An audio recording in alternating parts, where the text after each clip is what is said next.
Bom dia, galera. Espero que esteja todo mundo bem.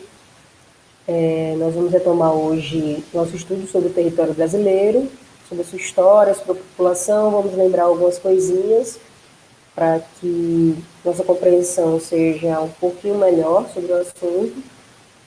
E espero que esteja todo mundo bem.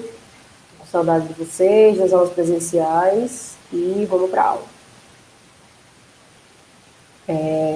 Pessoal, aqui nós temos um mapa, né, do Brasil, essa é a configuração territorial do nosso país, como a gente já estudou anteriormente. Então, o Brasil, ele fica localizado aqui, na América Latina, e hoje, né, atualmente nós temos essa configuração espacial aqui. Essa aqui é a América do Sul. O Brasil, ele nem sempre foi um país, né?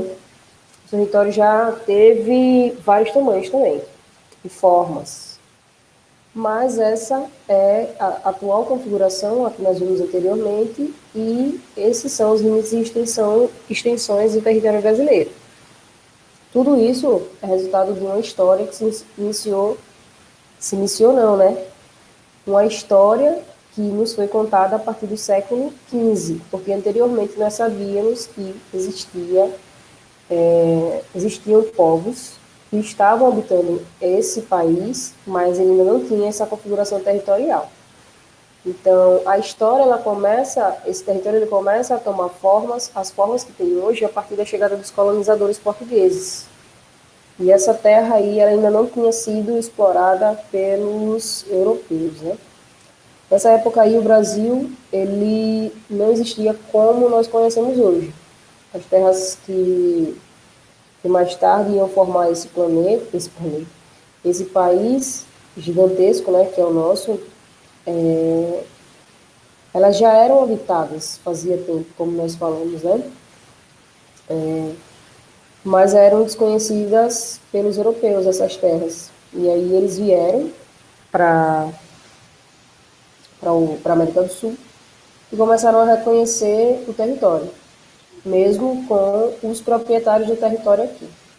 Então, Espanha e Portugal, eles começaram a explorar esse território, franceses também estiveram por aqui, com as chamadas grandes navegações, né? Então, durante o século XV e século XVI, tudo começa, tudo começa não, começam a dividir o território que hoje nós conhecemos como Brasil.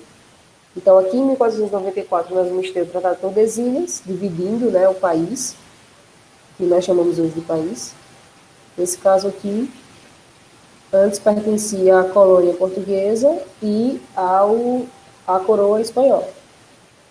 Então, aqui em verde nós temos o território espanhol e aqui em rosa nós temos o território português. E ao meio, né, esse traçado vermelho, vai estar o Tratado de Tordesilhas.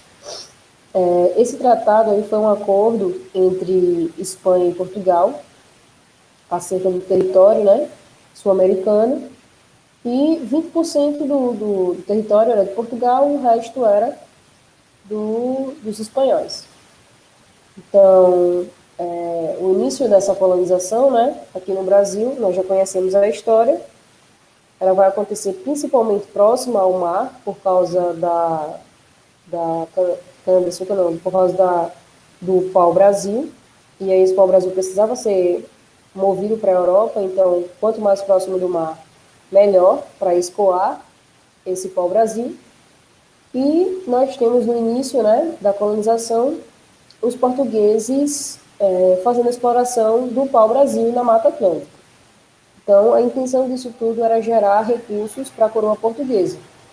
Também foram introduzidas nesse período aí a cana-de-açúcar, o tabaco e a criação de gado, a agropecuária, né?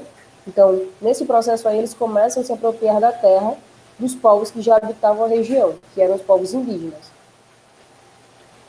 E aí eles começam a moldar o espaço de acordo com o entendimento deles, desconsiderando o espaço que já era traçado pelas tribos indígenas. Então, Eles tentavam explorar o território em busca de metais e pedras preciosas. A gente sabe que eles não encontraram muitos, né, inicialmente aqui no território litorâneo, e aí eles começam a explorar o interior do Brasil. Então, muitos indígenas eram capturados nesse processo, escravizados, e tentavam fazer deles mão de obra escrava na exploração do pau-brasil.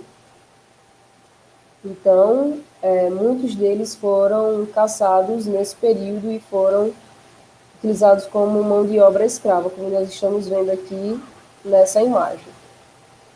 Essa aqui é uma imagem que retrata uma família guarani aprisionada por escravistas.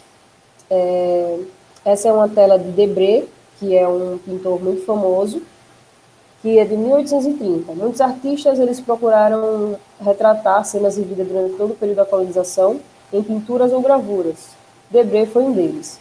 E nessa famosa tela representou a captura de indígenas por outros indígenas já escravizados. Então, eles faziam um conflito, né, entre povos indígenas que já existia aqui no Brasil. Então, um conflito pré-existente entre povos indígenas, os portugueses aproveitaram a oportunidade para escravizar um e fazer com que esses já escravizados fossem buscar outros povos indígenas também para escravizar. Okay? Então, no século XVII e século XVIII, começa a exploração da cana-de-açúcar, e aqui nós temos um começo de organização do território brasileiro, né? Que hoje nós chamamos de território brasileiro. Mas aqui nós temos, o Brasil que pertencia a Portugal. Porque o Tratado de Tordesilhas ainda estava expandindo a expansão, estava impedindo a expansão dessas capitanias hereditárias. Então, o que eram as capitanias hereditárias, né? Cada área dessa era distribuída para um donatário da terra. Ele ia representar a coroa portuguesa aqui no Brasil. Então, a cana-de-açúcar foi o principal recurso, né, explorado, que gerava grandes lucros para a coroa portuguesa. Então, ele vai se espalhar pelo litoral do Nordeste, e aí nós vamos ter o primeiro fluxo de africanos vindos para o Brasil.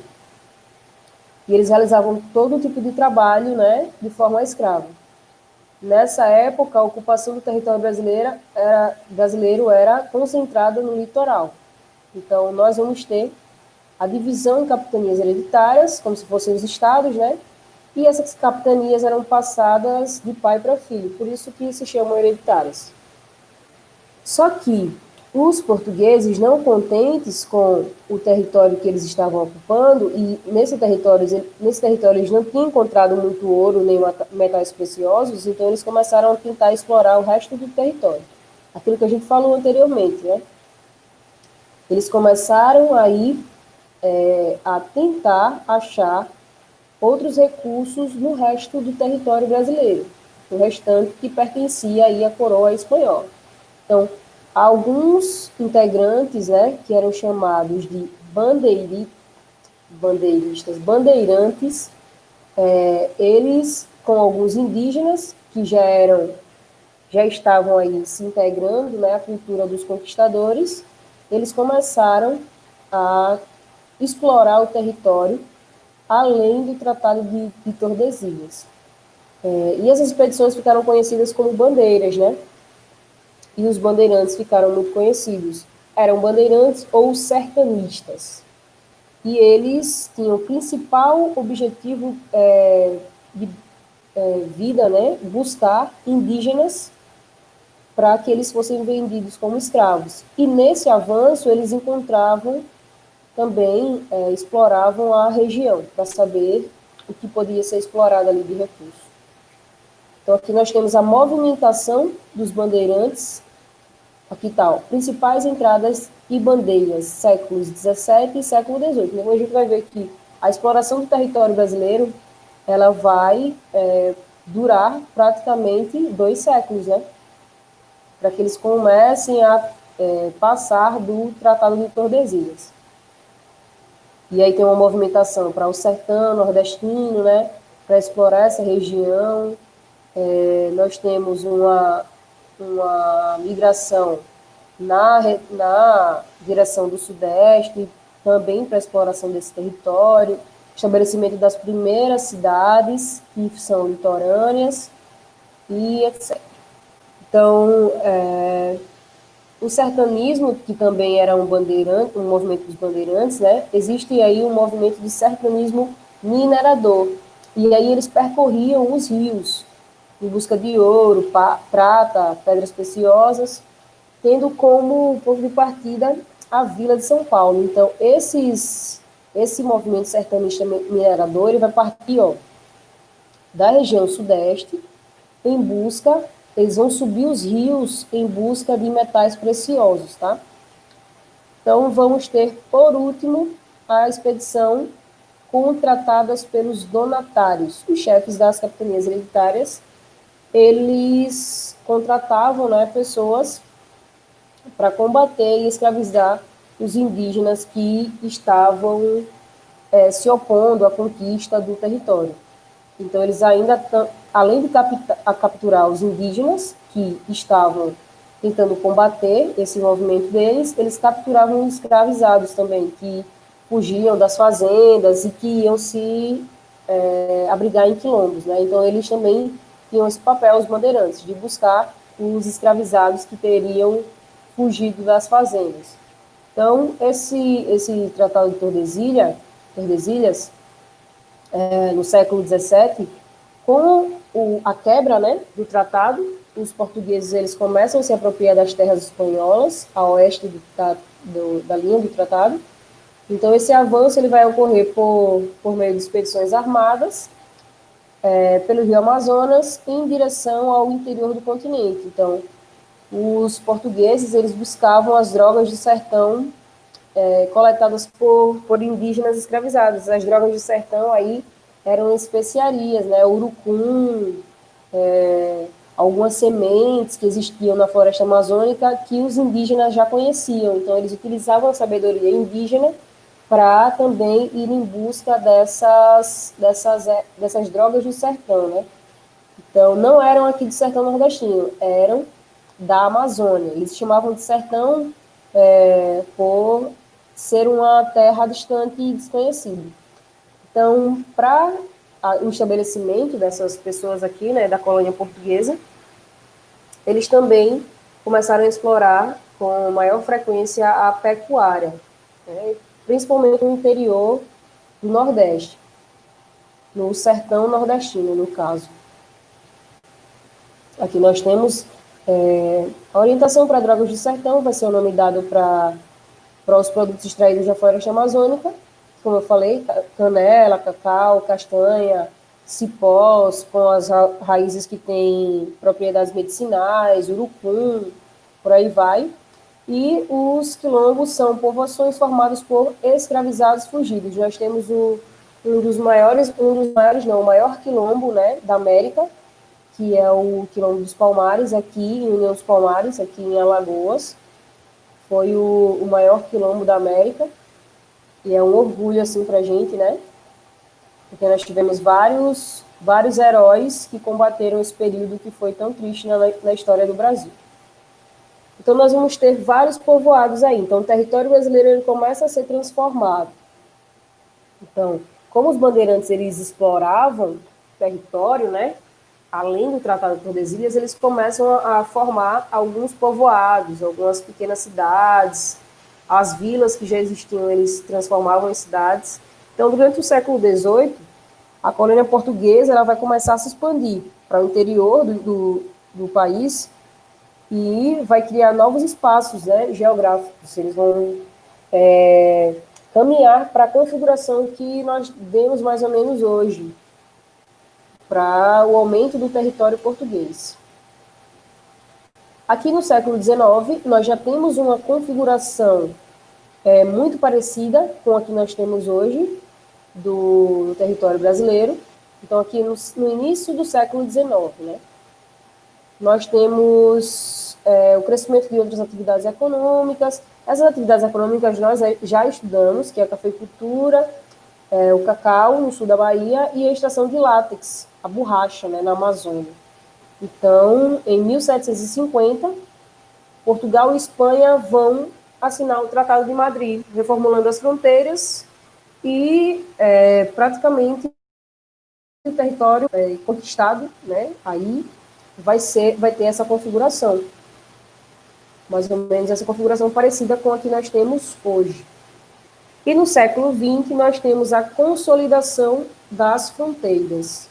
O Brasil passa a ser república e nós temos essa configuração que é a configuração que nós temos hoje, né?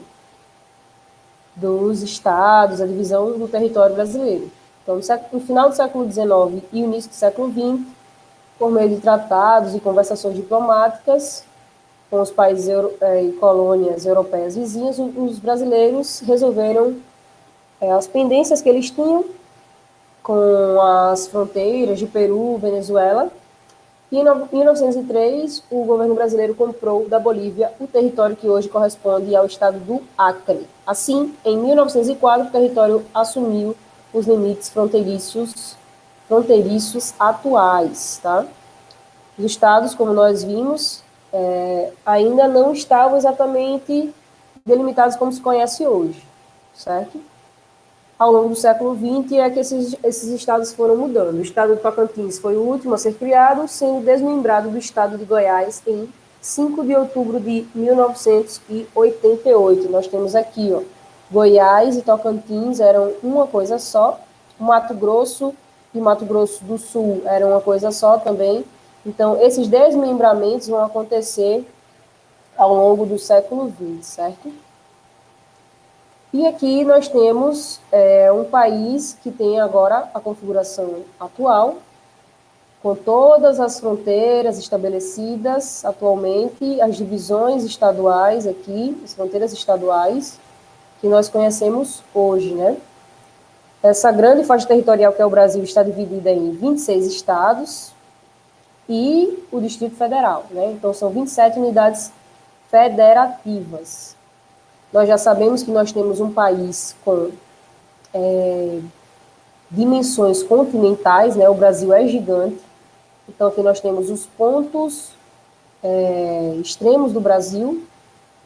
O Brasil, ele é do tamanho de um continente, né? Nós podemos ver aqui o comparativo com o continente europeu e etc. Ele é muito maior do que muitos países, na verdade, né?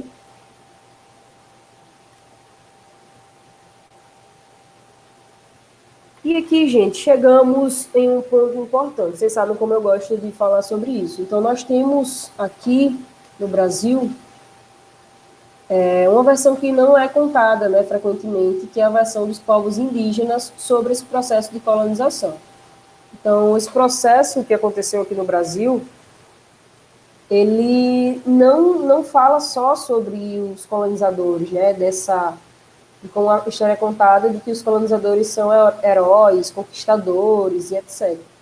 Então, as terras brasileiras elas já eram povoadas no passado pelos povos nativos. Eles chegaram muito antes dos portugueses, muito antes, cerca de 15 mil anos antes. Então, eles tinham a própria dinâmica e organização social, né? Temos línguas, crenças, técnicas de coleta, caça, pesca, cultivo agrícola, e calcula-se que existiam 1.400 etnias de indígenas. Nós já falamos sobre isso, né? Como é importante a gente falar sobre a diversidade das etnias indígenas. Então, índio não é uma coisa só, né? Índio não é um povo só. Para a gente ter uma ideia, eram 1.400 etnias diferentes, de pessoas que têm crenças, hábitos, técnicas totalmente diferentes, né? Antes da chegada dos portugueses, isso. E essa colonização, é importante lembrar que não aconteceu de maneira pacífica. Então, a população indígena, ela sofreu bastante com essa colonização, foram dizimados, né? Dizimados não, eles foram assassinados, muitos, né, muitos povos foram desaparecendo com o passar do tempo, mas eles ainda existem até hoje. Muitos povos indígenas ainda existem pelo Brasil, e ao contrário do que a gente pensa, eles não estão desaparecendo, muito pelo contrário, eles estão crescendo. O número de indígenas vem crescendo a cada ano, apesar de todas as adversidades que impõem para essa população. Então, essa população ela vai ser uma parte fundamental na história da formação do nosso território também. Então, a gente não pode entender a cultura brasileira sem entender a cultura indígena, né? De como eles nos ajudaram também. Nos ajudaram não, de como esse povo foi fundamental para o desenvolvimento do que hoje nós chamamos de Brasil. Por exemplo, nós vamos ter o conhecimento do meio ambiente, a flora,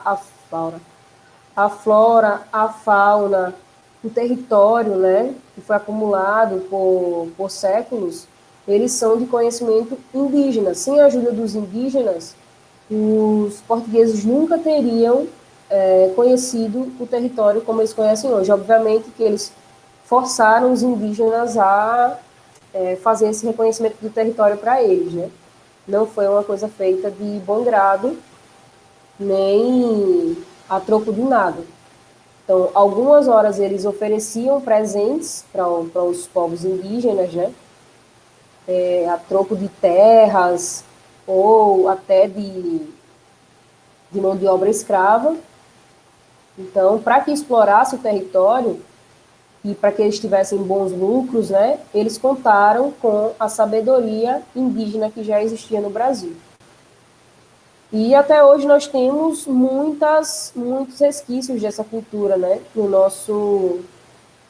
nosso cotidiano, que é a nomenclatura de algumas cidades, alguns rios.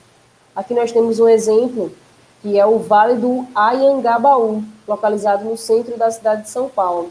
Aqui em Alagoas, aqui em Maceió mais precisamente, nós temos Pajuçara, né, que é caminho entre espinhos, por causa do tipo de vegetação que nós tínhamos aqui. Maceió também é uma palavra indígena, Jatiuca é uma palavra indígena, e nós temos vários elementos desse vocabulário tupi que ainda temos hoje em dia no nosso cotidiano. E até hoje muitas pesquisas médicas elas vão se basear nesse rico conhecimento, né, dos povos indígenas. Então eles conhecem as propriedades medicinais das ervas que existem aqui na nossa vegetação, assim como eles conhecem as espécies animais. Então a fauna e a flora elas são essenciais para a nossa sobrevivência também, porque é de lá que nós tiramos o nosso remédio. Então, a Mata Atlântica, por exemplo, que foi praticamente devastada aqui no Nordeste e Sudeste, tem árvores com propriedades medicinais, tem espécies animais que podem nos ajudar, mas quanto mais a gente acaba com esse recurso, menos chances a gente tem, por exemplo, de achar cura para determinadas doenças, né? E isso foi uma consequência da colonização, esse desmatamento exacerbado, né? Que é uma coisa que ainda acontece até hoje. Então, os povos indígenas, eles ainda lutam contra o preconceito, contra todo esse descaso, né, com a cultura deles, que foi criado lá no período colonial.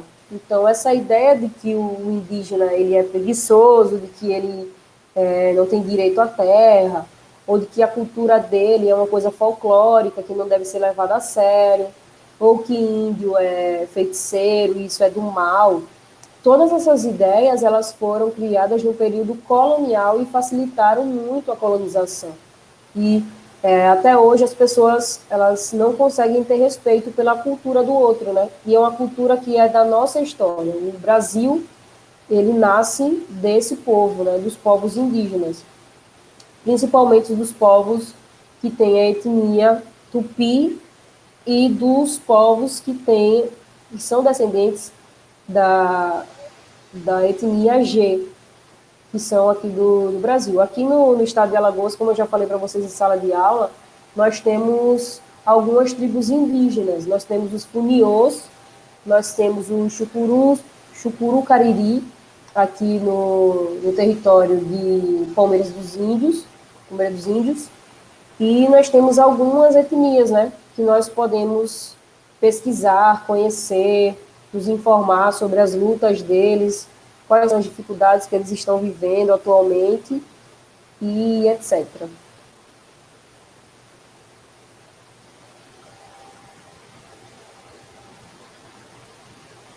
Só uma informação aqui, gente. Se a gente for comparar, né, a população indígena de hoje em dia com o período em que iniciou a colonização, nós vamos observar que esses grupos indígenas eles diminuíram muito. Eram 1.400 etnias, por exemplo, no período em que estima-se, né, que existiam 1.400 etnias no período em que começou a colonização. Hoje nós temos bem menos, e bem menos indígenas. Mas isso não significa que eles desapareceram para sempre, tá? Esses povos indígenas continuam existindo, como a gente já falou. Hoje em dia eles vivem em qualquer lugar. Eles podem viver isolados, ou em reservas indígenas, ou em cidades, em áreas rurais. Eles são pessoas normais, né, gente? Não é essa coisa que fica no imaginário social de que índios só podem viver se for na mata ou se for na aldeia. Eles vivem onde eles bem entendem, pode ser na cidade, pode ser em áreas rurais, pode ser dentro da floresta, pode ser numa aldeia, numa reserva. Mas é importante lembrar que a população indígena ela consegue resistir, consegue existir ainda no território brasileiro.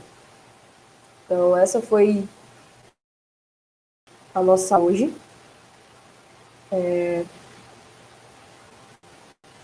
Espero que todo mundo tenha gostado. A gente relembrou várias coisas que a gente já estudou. E é muito importante a gente lembrar sobre essas coisas que a gente já estudou, para que vocês consigam compreender os próximos assuntos, que vai tratar também da população brasileira, tá, gente? Então, fiquem bem e até a próxima aula.